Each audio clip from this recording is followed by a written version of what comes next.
किसान का पुत्र जिनालय से घर जा रहा था और रास्ते में दोनों मिले चौराहे पर। वहां से वेश्यालय से आ रहा था नगर सेठ का पुत्र।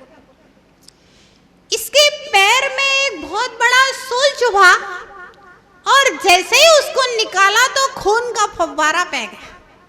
कहता है, देख, भगवान की पूजा करके आ रहा है, फिर भी तेरे भगवान तेरे रास्ते में कांटे ही होते।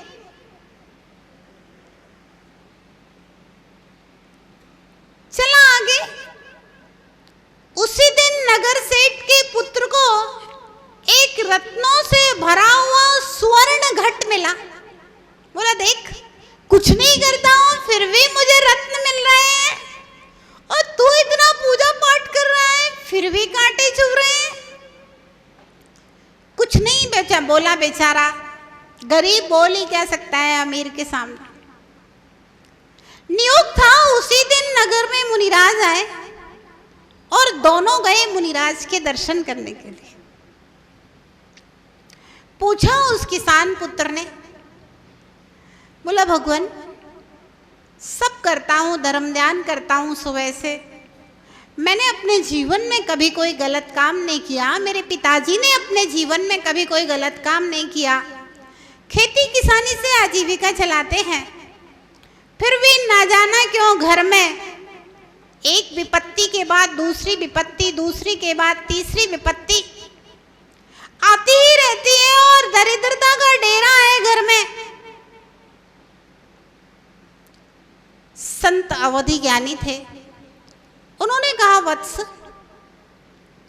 पिछले कई जन्मों से पहले, कितने जन्मों से पहले? आप लोग कहते हैं ना, माता जी हमने तो कोई पाप किए ही नहीं है फिर भी परेशान है। पिछले कई जन्मों से पहले तूने मंदिर का द्रव्य खाया था, जिसके कारण से तू नरक गया और फिर वहां से अनेक बार त्रियंच योनियों में भ्रमण करता हुआ किसान पुत्र हुआ है। वत्स, थोड़ा सा तेरा पाप कर्म और शेष रह गया। हाँ, अब बस आने वाले समय में तेरे अच्छे दिन आने वाले हैं और तेरा जन्म कुंडली बताता है, ग्रहों की दशा बताती है। वत्स, आज प्रातः काल की बेला में तेरी अलफ थी। जिस स्थान पर तुम्हें कांटा चुभा था उसी चौराहे पर जाकर के देखना, बगल में एक बड़ी सी शिला पड़ी हुई है, उसके पीछे एक काला कोबरा नाग बैठा हुआ है और तेरी कुंडली के अनुसार आज वो नाग तेरे पैर में डसना चाहिए था, लेकिन जिनेंद्र भगवान की आराधना करके जो जा रहा था, अभिषेक पूजन करके जा रहा था, असंख्यात गुणित कर्मों की निर्जरा जिनेंद्र की आराधना में तूने की थी, तो वह तेरी शूली, तेरी मृत्यु मात्र एक कांटे में परिवर्तित हो गई। मतलब सिद्धांत समझ में आया कि नहीं? कहानी नहीं सुना रहे हैं, ध्यान रखना। जैन सिद्धांत समझा रहे हैं आपको, कहानी तो माध्यम है। क्या समझ में आया? जो धर्मात्मा होते हैं, पिछले जन्म में पाप किया है तो उसका पाप कर्म उदय में तो आता है, कम होकर के आता है। हाँ, उदय में तो आएगा, पूरा नहीं कटेगा। 99% कट जाएगा तो भी 1% तो भोगना ही पड़ेगा। हम कह रहे हैं 99.99% भी कट जाएगा तो भी 0.00 पर 1% तो भोगना पड़ेगा।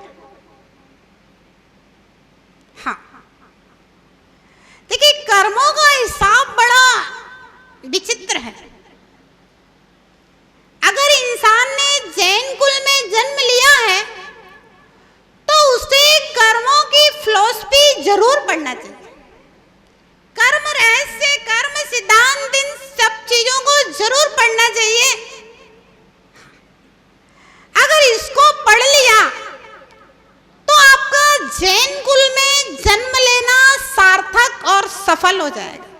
और अगर नहीं जाना तो भैया जैसे कुत्ते बिल्ली जन्म लेकर के जिंदगी गुजार देते हैं, हाँ, क्या करता है एक पशु, एक पक्षी क्या करता है, अपना एक घोंसला बना लेता है, उनकी भी शादियां हो जाती हैं, बच्चे हो जाते हैं, बच्चों का पालन पोषण कर लेता है।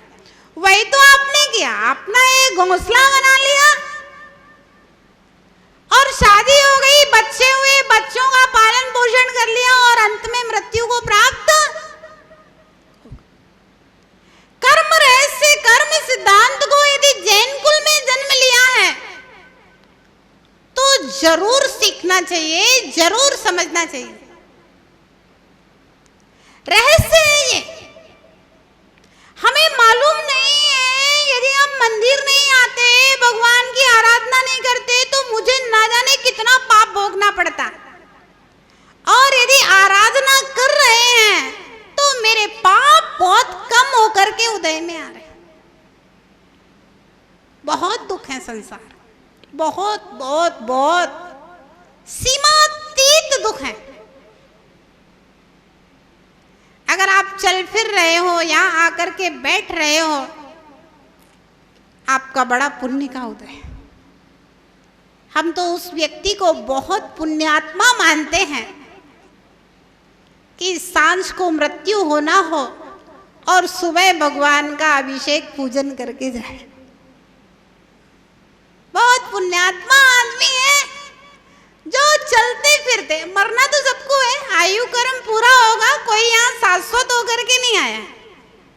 आयु कर्म पूरा होगा तो मरना है, लेकिन जो खटिया पे पड़े पड़े नहीं रहते हैं, ऐसे ऐसे लोग बेचारे 10-10 सालों तक खटिया पे पड़े रहते हैं। एक बार हम लोग टीकमगढ़ में एक घर में गए थे। एक लेडीज डॉक्टर थी, मतलब उसका पति भी डॉक्टर था और पत्नी भी डॉक्टर थी। 22 साल से कोमा में थी, उसको देखने के लिए गए थे। कितने साल? 22 साल से कोमा में पड़ी थी, उसको देखने के लिए गए थे। बहुत दुख है, दुखों की कोई सीमा नहीं। आपका जरा सा सिर दुखता है तो लगता है मेरे से ज्यादा दुखी इस संसार में कोई नहीं। जरा सी एक फुड़िया हो जाए तो लगेगा हमसे ज्यादा दुखी तो कोई यही नहीं है। बहुत दुख है। ये तो सब छोटे मोटे सुख तुम्हारे धर्म के प्रभाव से पाप कर्म कम हो करके आ रहा है। इसलिए संत ने कहा, वत्स आज तुझे सर्प काटना था पैर में, लेकिन जिनेंद्र भगवान की आराधना के प्रभाव से, विशुद्धि के प्रभाव से कर्मों की इतनी निर्जरा हो गई कि सांप ने तो नहीं काटा, लेकिन कांटा जरूर चुभ गया, खून निकला। फिर पूछा कि भगवान ये मेरा मित्र है, ये तो कुछ भी नहीं करता है, लेकिन फिर भी इसको तो स्वर्ण घट मिला है, रत्नों से भरा हुआ। संत ने कहा, हाँ वत्स, पिछले जन्म में भी ये एक सेठ का ही पुत्र था और इसने अपनी चंचला लक्ष्मी को खूब दान पुण्य, गरीबों की सेवा में, धर्म की आराधना में लगाया है। उसके प्रभाव से फिर से ये नगर सेठ का पुत्र हुआ है और इसका पिछला पुण्य का उदय है। और वत्स, आज का जो दिन था, तुम्हारे इस मित्र को राजगद्दी मिलने वाली थी। कल संध्या को राजा ने अपने मंत्रियों को बुला करके चर्चा की थी। राजा निसंतान है आपका, नगर सेठ के पुत्र को युवराज बना देना चाहिए, कल का मुहूर्त अच्छा है। आजकल मंत्रियों ने कहा महाराज धनवान का पुत्र होने से ऐसे ही राज्य में उसके आतंक बहुत ज्यादा है, सप्त व्यसनी है, जुआ के अड्डों पर बैठा रहता है, चाहे किसी लड़की को चाहे कभी छेड़ता है चाहे कुछ करता है, ऐसे ही उसके आतंक बहुत है। और युवराज बना देने से तो करेला और नीम चढ़ा, युवराज बना देने से तो उसके आतंक और बढ़ जाएंगे, आपके राज्य को आपके बाद नष्ट कर देगा। जल्दी क्या है, अभी तो आप बहुत दीर्घायु हैं, समय आने पर हम किसी योग्य व्यक्ति को देख करके युवराज पद घोषित करेंगे। राजा ने अपने गुप्तचरों से पता किया मंत्रियों की बात में कितनी सच्चाई है। 100% मंत्रियों की बात में सच्चाई थी और आज तुम्हारा युवराज पद होना चाहिए था, लेकिन सप्त व्यसनों के कारण, तेरे अन्याय अनीति अत्याचारों के कारण से वह युवराज पद मात्र रत्नों से भरे हुए स्वर्ण घट में परिवर्तित। सिद्धांत समझ में आया क्या? अगर पाप करते हुए भी वैभव मिल रहा है, पाप करते हुए भी, अधर्म करते हुए, अनीति अन्याय व्यसनी व्यक्ति को भी अगर वैभव मिल रहा है, सम्मान मिल रहा है, अगर ये धर्म ध्यान करता तो इसका सम्मान सिद्धांत क्या निकला? सिद्धांत धर्म करने से हमारे पाप कम होकर के आते हैं और पुण्य बढ़ रहा है, और पाप करने से हमारे पुण्य कम हो रहे हैं और पाप बढ़ रहा है। अब भले ही हमें ये दिख रहा है कि भैया ये पापी आदमी है और ये बहुत संपन्न दिख रहा है, अगर पापी नहीं होता तो उससे ज्यादा संपन्न होता। ध्यान रखना, पाप के उदय से संपत्ति नहीं आती है, संपत्ति तो लाभांतराय कर्म के क्षयोपशम से, पुण्य के उदय से पैदा हुआ करती। तो मूल बात जो है वह ये है कि धर्मात्माओं को दुखी देख करके अपने जीवन में धर्म साधना करते हुए भी मैं दुखी हूं, ऐसा सोच करके धार्मिक आस्था को कम ना करें और पापियों को संपन्न और वैभवशाली देख करके धार्मिक आस्था को कम ना करें। अधर्म के ऊपर विश्वास मत करना, जीवन में कभी भी कर पाओ ना कर पाओ, विश्वास हमेशा सत्य और सदाचार के ऊपर ही करना। आगे चलते हैं। तीसरी बात, भगवान महावीर का सिद्धांत कहता है, इतिहास पुराण उठा करके देख लीजिए,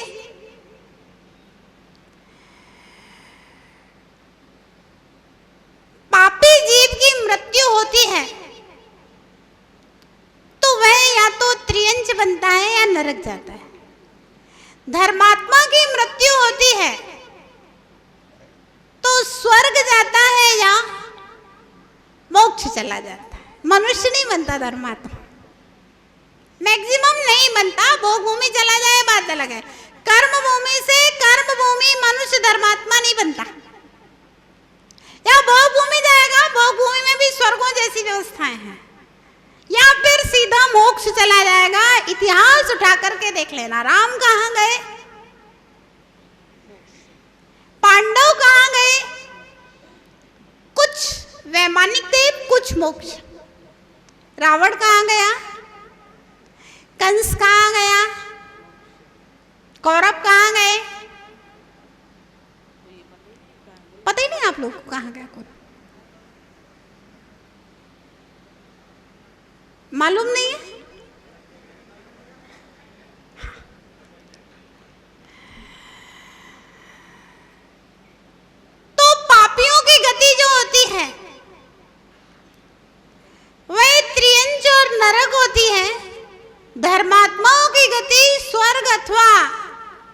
मोक्ष हुआ करते।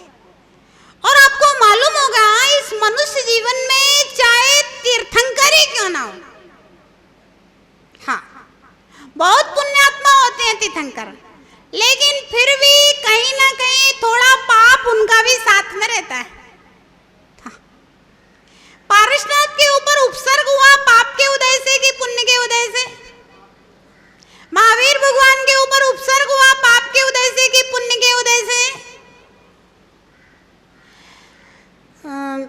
आदिनाथ भगवान को 6 महीने तक आहार नहीं मिला पाप के उदय से कि पुण्य के उदय से? चक्रवर्ती भरत जो तद्भव मोक्षगामी थे, उनका अपने भाई के द्वारा अपमान हुआ पाप के उदय से कि पुण्य के उदय से? पाप के उदय।